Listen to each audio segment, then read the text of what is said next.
అట్లాగే ఒక ప్రోటోకాల్ ఉందండి ఇంటర్నేషనల్ది, వైర్లెస్ ఛార్జర్ సంబంధించి QI అని చెప్పి ప్రోటోకాల్ ఉంది.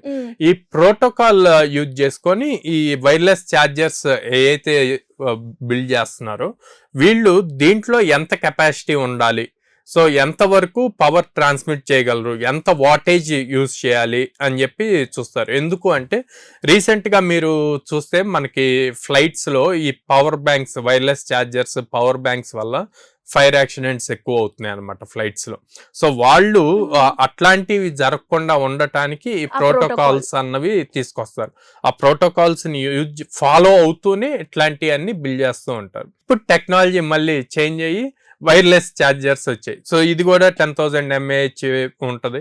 సో మనకి ఆల్మోస్ట్ 3 times ఫోన్ ఛార్జ్ చేయొచ్చు అనమాట. అంటే మీరు ఆల్మోస్ట్ ఒక 2 days మీ దగ్గర ఛార్జర్ లేకపోయినా సరే దీంతో ఇది ఫుల్ గా ఉంటే గనక సరిపోతుంది. సో ఇన్ని బెనిఫిట్స్ ఉన్నాయి దీన్ని.